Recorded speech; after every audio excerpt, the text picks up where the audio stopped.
오늘 우리에게 주시는 하나님의 말씀은 룻기 2장 8절부터 13절까지의 말씀입니다. 룻기 2장 8절부터 13절까지의 말씀을 받들어 읽겠습니다. 보아스가 룻에게 이르되 내 딸아 들으라. 이삭을 주우러 다른 밭으로 가지 말며 여기서 떠나지 말고 나의 소녀들과 함께 있으라.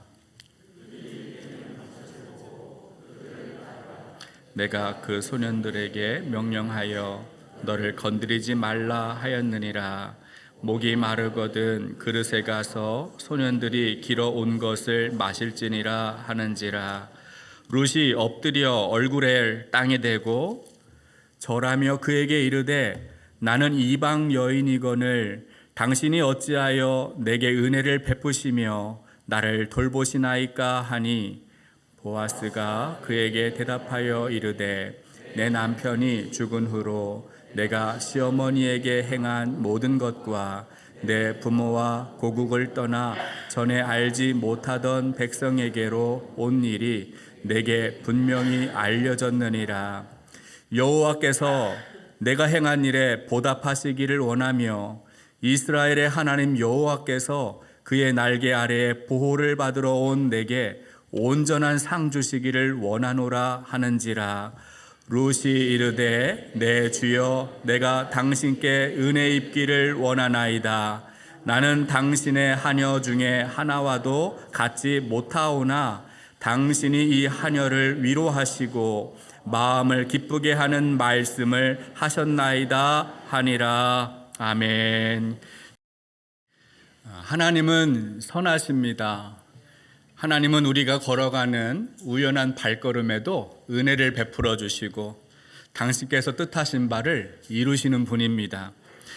지난주에 우리가 나누었던 말씀에서 룻은 이삭을 줍기 위하여 밭으로 나갔습니다. 그런데 그 밭의 주인이 누구였습니까? 나오미의 남편 엘리멜렉의 친족이었고 유력자였던 보아스.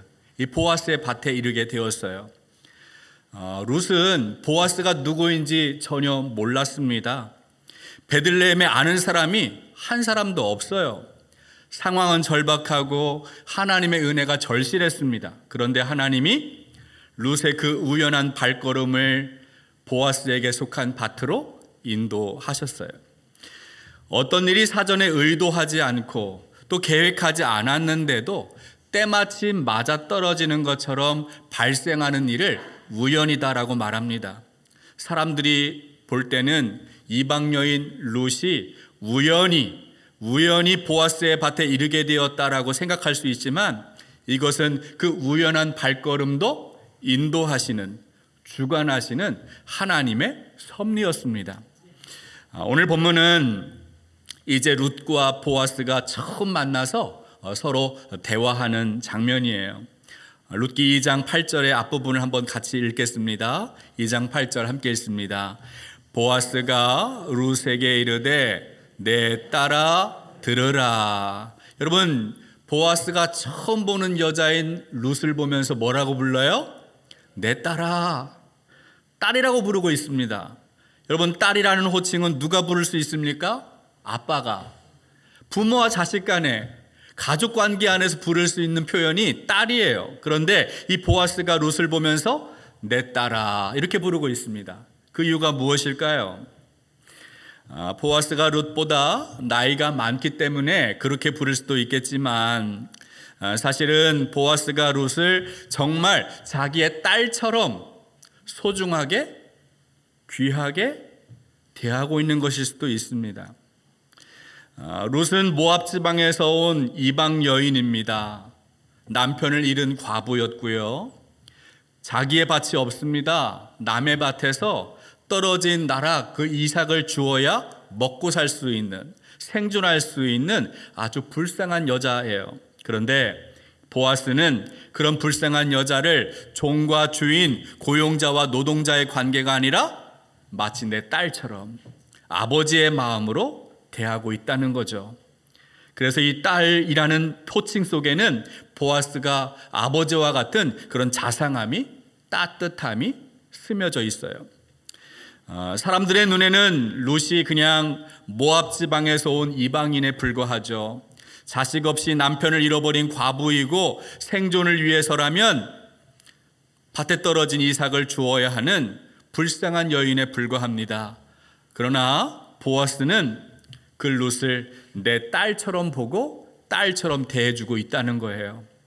룻에게 평생 따라다니는 이 모압 여자, 이방인, 과부, 이런 꼬리표를 떼어주는 사람이 바로 보아스였어요. 여러분, 우리는 이것을 은혜라고 말합니다.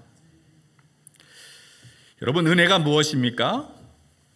아무런 자격이나 조건이 없는데 우리 어떤 노력이 아님에도 불구하고 값없이 주어지는 선물을 은혜라고 말합니다. 사실 롯은 딸이라고 불릴 만한 자격이 없잖아요. 어떤 조건을 가진 것도 아니에요.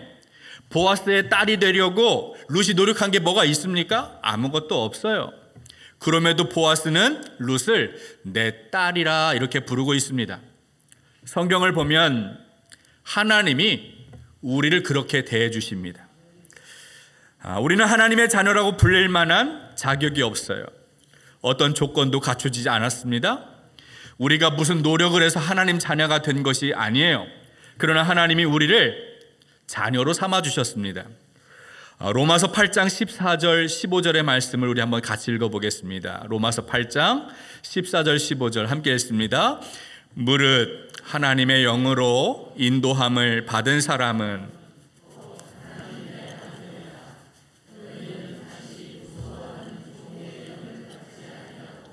양자의 영을 받았으므로 우리가 아빠 아버지라고 부르짖느니라. 아멘. 여러분, 이 바울의 설명을 잘 보십시오. 우리 모두는 하나님의 영으로 하나님 아버지에게 인도함을 받은 사람들이에요. 하나님의 아들이 되었어요. 이제는 더 이상 죄의 지배를 받는 죄의 종이 아닙니다. 양자의 영을 받은 하나님 자녀가 되었어요. 하나님을 향하여 아빠 아버지라고 부를 수 있는 자격을 부여받았어요. 여러분, 우리가 한번 생각해 보세요. 무슨 자격이 있다고, 무슨 조건을 가졌다고, 어떤 노력을 했다고 하나님을 향하여 우리가 아버지라고 부를 수 있습니까? 그냥 하나님이 우리에게 베풀어 주시는 일방적인 사랑이에요. 그 하나님의 사랑에 의해서 신분의 변화가 일어났고 관계의 변화가 일어났어요. 이것을 우리가 은혜라고 말합니다. 모압 여인 룻도 보아스의 은혜를 받았습니다. 특별히 보아스가 지시하고 있는 이 내용을 살펴보면 얼마나 그가 자상한 아빠와 같이 친절하게 그를 배려하고 있는지 알 수 있습니다. 보아스가 룻에게 이런 말을 합니다. 우리 본문 8절 그리고 9절의 말씀 한번 읽어보겠습니다. 함께 읽습니다. 이삭을 주우러 다른 밭으로 가지 말며 여기서 떠나지 말고 나의 소녀들과 함께 있으라. 그들이 베는 밭을 보고 그들을 따르라. 내가 그 소년들에게 명령하여 너를 건드리지 말라 하였느니라. 목이 마르거든 그릇에 가서 소년들이 길러온 것을 마실지니라 하는지라. 이 보아스가 롯을 얼마나 정말 딸처럼 귀하게 여기는지 다른 밭에는 가지 말고 자기 밭에, 보아스 밭에서만 이삭을 주울 수 있도록 허용하고 있어요. 그러면서 자기의 소녀들과 함께 있으라 라는 말을 합니다. 이 보아스의 말을 우리가 잘 이해하려면 그 당시 이스라엘에서 추수하던 방식을 잘 살펴봐야 합니다. 고대 이스라엘은 추수할 때 먼저 제일 앞에 곡식을 베는 자들이 서서 곡식을 베면서 앞을 지나갑니다. 그러면 바로 그 뒤에 곡식단을 묶는 소녀들, 여자들이겠죠. 이 여자들이 곡식단을 묶으면서 그 남자들을 따라가는 거예요. 그러고 나면 이제 남아있는 묶여져 있지 않은 땅바닥에 떨어져 있는 이삭을 줍는 사람들이 따르겠죠. 바로 그런 사람들이 가난한 자, 과부와 고아였습니다. 여러분, 이런 풍경을 한번 상상하면서 오늘 본문을 한번 보십시오. 오늘 본문을 보면 보아스는 곡식단을 묶기 위하여 고용된 여성의 일꾼들, 그 일꾼들과 함께 다니도록 룻을 배려하고 있어요. 룻은 이제 다른 밭에 가지 않아도 됩니다. 보아스의 밭에서 충분히 먹을 양식을 다 구할 수 있게 되었어요. 이것을 지속적으로 계속해서 양식을 얻게 되었다는 거예요. 보아스가 양식을 책임지겠다라고 약속하고 있는 내용입니다. 특별히 룻에게 말하기를 나의 소녀들과 함께 있으라라고 말했어요. 여기에서 소녀들이 누굽니까? 바로 곡식단을 묶는 사람들을 말해요. 여성 일꾼들을 말합니다. 그들과 함께 한다라는 것은 히브리어에서 다바크라는 단어를 쓰고 있습니다. 여러분, 이 단어가 룻기 1장에서도 한번 나왔는데요. 룻기 1장에서 룻이 나오미를 붙쫓았더라라고 이야기합니다. 나오미가 너 이제 고향으로 가도 돼, 나를 따라오지 않아도 돼, 이렇게 말하면서 만류하는데도 끝까지 룻이 나오미를 붙쫓았어요. 시어머니를 따라갔어요. 이렇게 마치 룻이 나오미와 떨어지지 않으려고 바짝 붙어서 따라다니는 것처럼 앞에서 단을 묶는 여자들을 뒤따라다니면서 곧바로 이삭을 주울 수 있도록 이를 허용했다는 거예요. 룻이 이삭을 더 많이 거둘 수 있도록 보아스가 배려하고 있는 장면입니다. 또한 보아스는 룻의 안전까지도 책임집니다. 보아스가 곡식을 베는 남자들이 혹시라도 룻에게 피해를 줄지 모르니까 건드리지 말라 이렇게 명령했다라고 말씀합니다. 여기에서 건드리다라는 표현은 때리다, 해를 끼치다 이런 뜻입니다. 여러분, 추수밭에서 얼마든지 갑질이 일어날 수 있어요. 힘을 가진 사람이 힘이 없는 무력한 사람, 연약한 여자를 때릴 수도 있고 해를 가할 수도 있고 언어적인 폭력, 물리적인 폭력, 심지어 성적인 폭력이 일어날 수 있는 것이 바로 추수밭이라는 거예요. 그래서 보아스는 룻이 혹시라도 불미스러운 일을 당하지 않도록 사전에 미리 조치하고 있어요. 그 여자를 건들지 마라 이렇게 금지하고 있는 것입니다. 뿐만 아니라 보아스는 룻이 목이 마르지 않도록 마실 물도 제공합니다. 추수밭에서 오랫동안 일을 하면 물을 준비하는 것은 필수예요. 특별히 이 팔레스타인 지역은 추수하는 시기가 건기였어요. 비가 오지 않아요. 낮의 기온은 매우 뜨겁습니다. 반드시 물이 필요하죠. 그런데 보아스는 룻이 물을 기르러 멀리 가지 않아도 이미 준비해 오는 그 물을 함께 마실 수 있도록 허용하고 있습니다. 보아스가 룻에게 베풀어주는 친절과 배려는 정말 파격적입니다. 여러분, 룻의 입장에서는 정말 상상할 수 없는, 도저히 믿겨지지 않는 그런 엄청난 은혜였다라는 거예요. 여러분, 보아스의 호의에 룻이 어떻게 반응하는지 한번 보십시오. 우리 룻기 2장 10절 말씀 읽어보겠습니다. 10절 함께 봅니다.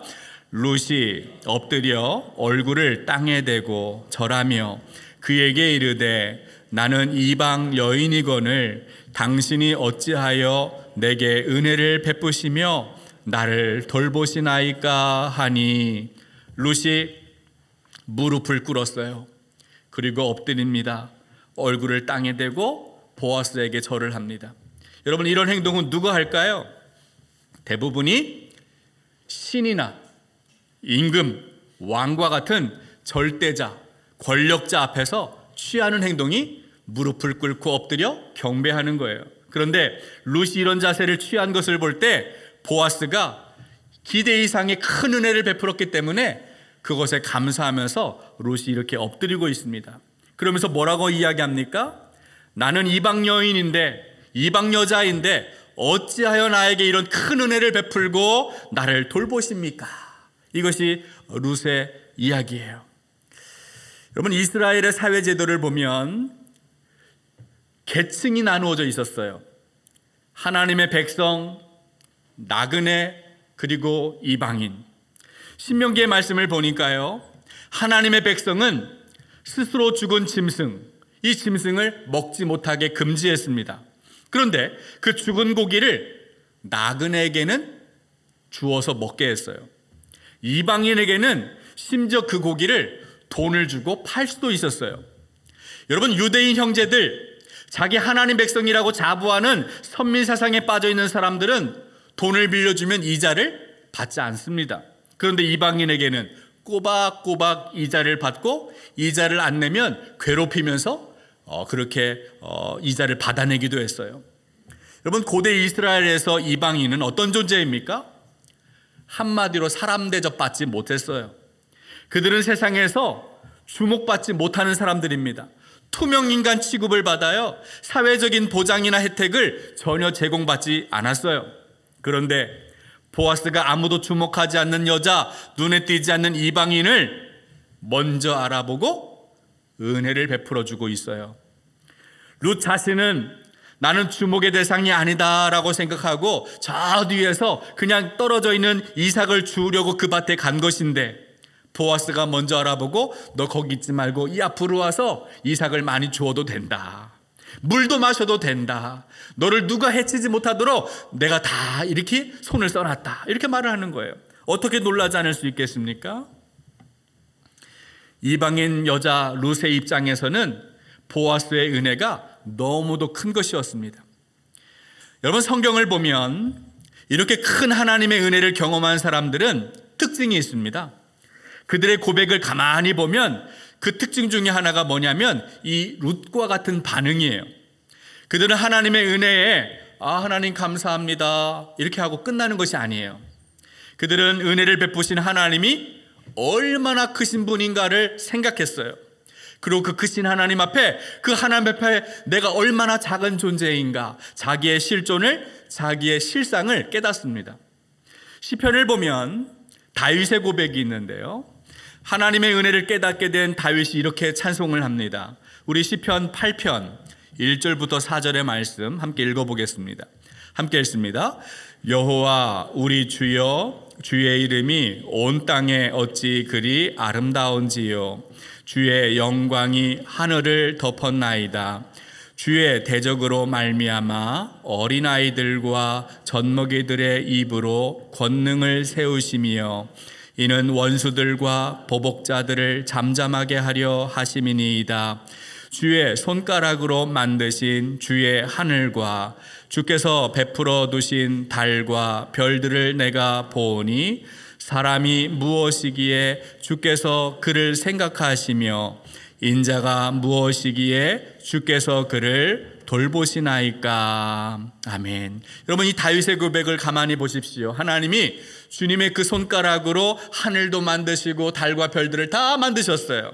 하나님의 창조의 솜씨예요. 하나님 위대하신 분입니다. 하나님 영광을 찬송합니다. 그렇게 끝나는 것이 아니죠. 그런데 그 창조주 하나님이 광활한 우주의 그 광대한 우주 가운데 먼지에 불과한 나와 같은 작은 존재를 기억하시고 돌보신다는 그 은혜를 깨닫고 그 은혜에 놀라워하고 있는 것이 바로 이 다윗의 고백이에요. 여러분, 바울은 이방인을 위한 사도라고 하나님의 부르심을 받았습니다.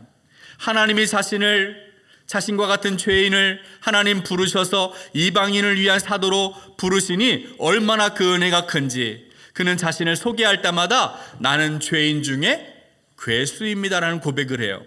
디모데전서 1장 14절 15절 말씀 읽어보겠습니다.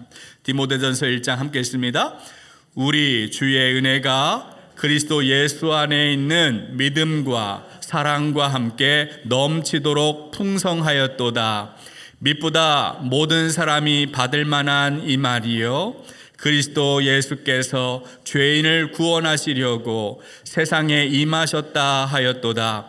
죄인 중에 내가 괴수니라. 여러분, 바울이 나는 죄인 중에 괴수입니다 이렇게 고백하는 것은 자기 비하가 아니에요. 자기 자신을 학대하는 것이 아닙니다. 예수 그리스도가 베풀어 주신 그 구원의 은혜가 한량없이 헤아릴 수 없이 너무나도 크기 때문에 그 은혜에 비하면 나는 먼지만도 못한 존재다. 나는 죄인 중에 가장 작은 죄수입니다라고 고백할 수밖에 없는 것이죠. 생각해 보십시오. 여러분, 우리가 무엇이라고 저 크신 하나님이, 창조주 하나님이 대한민국 이 목포 땅에 살고 있는 저와 여러분을 기억하시고 돌보시고 있겠습니까? 우리가 무슨 자격이 있다고 허물과 죄로 죽었던 우리를 살리셔서 하나님의 자녀라고 부르시고 아빠, 아버지라고 부를 수 있는 자격을 주시겠어요? 이런 하나님의 은혜를 생각하면 우리도 다윗처럼 바울처럼 롯처럼 하나님 이 은혜가 어찌 된 은혜입니까? 얼마나 이 은혜가 큽니까? 라고 고백할 수밖에 없는 것이죠. 이것이 진짜 은혜를 경험한 사람들의 찐 반응이에요. 룻의 물음에 보아스가 왜 은혜를 베풀고 있는지를 설명하는데요. 우리 룻기 2장 11절 말씀을 읽어봅니다. 11절 함께 읽습니다.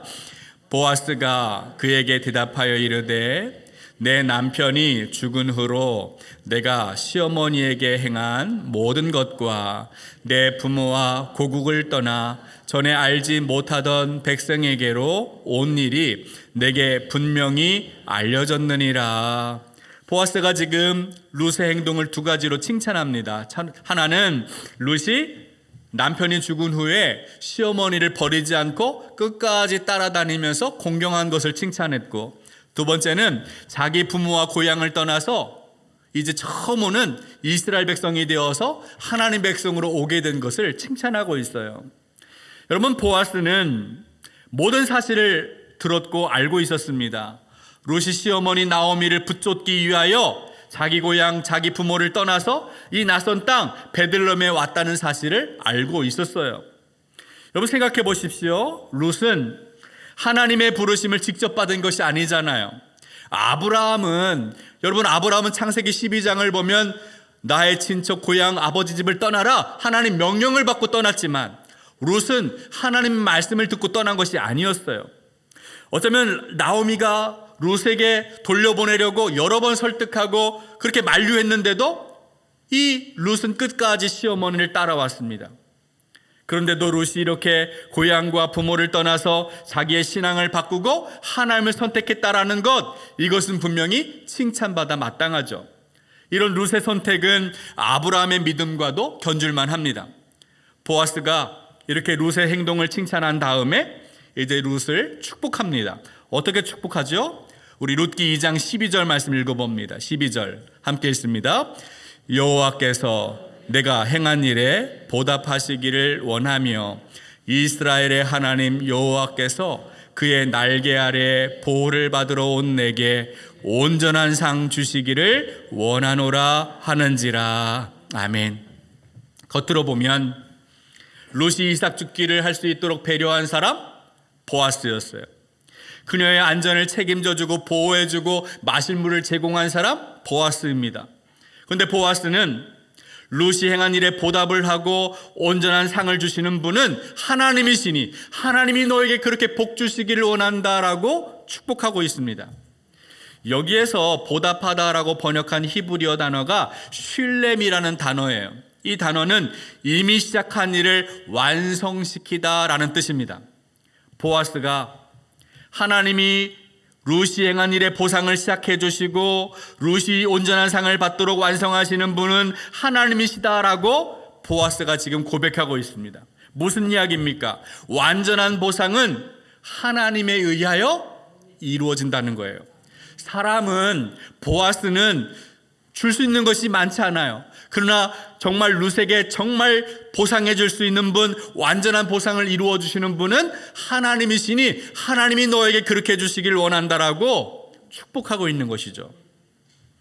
특별히 보아스는 룻을 축복할 때 하나님 여호와의 날개 아래 보호를 받으러 온 너에게 라는 말을 합니다. 여러분, 이 말을 이해하려면 여호와의 날개가 무엇인지를 이해해야 합니다. 구약 성경을 찾아보면 이 날개라는 단어가 112번이 나옵니다. 날개의 이미지는 어떤 것입니까? 문자적으로 어미새가 새끼를 날개로 품는 것을 말하죠. 그런데 성경에서는 비유법을 써서 하나님의 보호 아래 나아가는 백성을 뜻합니다. 출애굽기 19장을 보니까요, 출애굽을 할 때 하나님이 어떻게 하셨습니까? 이스라엘 백성들을, 그들을 은혜 베풀어 주시고 보호해 주셨는데, 이것을 설명할 때 하나님께서 독수리의 날개로 너희들을 업어서 옮기셨다라고 표현합니다.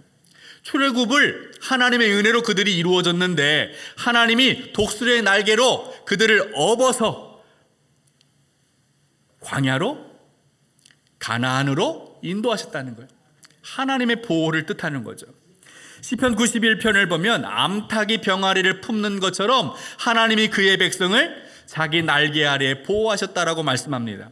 여러분, 시인들은 이렇게 생각하는 거예요. 이 하나님의 날개는 안전을 제공하는 피난처이다. 새 힘을 얻을 수 있는 도움의 장소이다.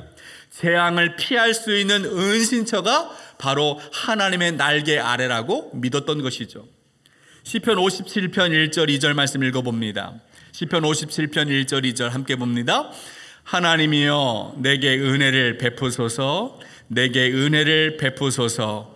내 영혼이 주께로 피하되 주의 날개 그늘 아래에서 이 재앙들이 지나가기까지 피하리이다.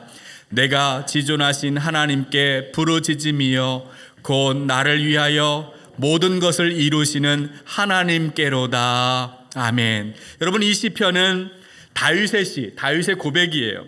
다윗이 13년 동안 사울 왕을 피해서 쫓겨다니면서 숨고 있습니다. 그런데 더 이상 숨을 곳이 없어요. 도망갈 장소가 없어요. 지금 눈앞에선 사울 왕이 풀어놓은 병사들이 자기를 추격하고 있는데 굴 안에서 숨어서 이 고백을 하고 있거든요. 이 굴이 들키고 발각이 되면 이제 다윗은 죽을 수밖에 없는 운명에 놓여 있습니다. 이때 다윗이 하나님 앞에 엎드려 기도하는 거죠. 주님, 은혜를 베풀어 주십시오. 나의 영혼이 주님의 날개 아래에 숨었습니다. 이 재앙이 지나갈 때까지 내가 피하겠습니다. 무슨 뜻이에요? 오직 주님만이 다윗을 도울 수 있는 유일한 구원이라는 뜻이에요. 오직 주님만이 다윗의 안전한 피난처가 되시고 오직 주님만이 생명의 보호자가 될 수 있다는 고백이 바로 다윗의 고백이었어요. 보아스는 여호와의 날개 아래에서만 룻이 진정한 평안을 누릴 수 있다라고 알았습니다. 룻의 행동은 어떻게 보면 너무나도 어리석을 수 있어요. 무방비한 상태에 빠져있는 어린 새끼와도 같아요. 누가 그를 도울 수 있습니까? 보아스가 나타나지 않는다면, 도울 사람이 없다면 룻은 정말 굶어 죽을 수도 있잖아요. 그런데 마치 어미새가 품는 것처럼 여호와 하나님께서 룻을 품어주실 때 그는 보호를 받을 수 있고 가장 안전하고 든든한 삶을 살 수 있게 된다는 거예요. 보아스의 축복을 받은 룻이 이제 감사의 마음을 전합니다. 룻기 2장 13절 말씀도 읽어보겠습니다. 13절 함께 있습니다. 룻이 이르되 내 주여 내가 당신께 은혜 입기를 원하나이다. 나는 당신의 하녀 중에 하나와도 같지 못하오나 당신이 이 하녀를 위로하시고 마음을 기쁘게 하는 말씀을 하셨나이다 하니라. 아멘. 여러분, 이 말씀을 보면 룻이 어떤 고백을 합니까? 룻은 지금 자신의 처지를 너무나도 잘 알고 있는 거예요. 그렇습니다. 당신이 나에게 은혜를 베풀지 않았다면, 내가 당신의 눈에 은혜로 입지 않았다면 나는 굶어 죽을 수밖에 없는 상황이었습니다. 나는 낯선 과부이고 이방인이고 베들레헴에 아는 사람 아무도 없습니다. 살 수가 없습니다. 힘듭니다. 어렵습니다. 누군가의 필요합니다. 도움이 필요합니다. 하나님의 은혜가 절실합니다. 그런데 하나님께서 보아스 당신을 보내주셨고 나를 돌보셨습니다. 고백하는 거예요. 그러면서 뭐라고 표현하냐면 당신의 하녀 중에 하나와도 같지 못한 나를, 이렇게 설명하는 거예요. 여러분, 이것이 무슨 뜻일까요? 유진 피터슨이 쓴 메시지 성경을 찾아보니까요, 이 표현을 이렇게 설명하고 있습니다. 저는 이런 은혜와 자비를 받을 만한 자격이 없습니다. 나는 은혜 받을 만한 자격이 없습니다. 그런데 이런 은혜를 베풀어 주셨으니 내가 감사합니다. 그렇게 고백하는 거예요. 사랑하는 여러분, 오늘 본문에 나오는 룻의 모습은 사실 우리 모두의 현실이기도 해요. 여러분, 우리가 하나님 앞에서 자랑할 것이 있어요? 아무것도 없어요. 은혜 받을 만한 자격이 있습니까? 그런 조건을 갖추었어요? 아닙니다. 그런데 하나님이 우리를 사랑해 주셔요. 허물과 죄로 죽었던 우리를 살리셨고 양자의 영을 허락하여 주셨고 하나님 자녀 삼아 주셔서 하나님을 향하여 아빠 아버지라고 부를 수 있게 해주셨어요. 이것이 하나님의 은혜예요. 여러분, 우리의 현실은 룻과도 같아요.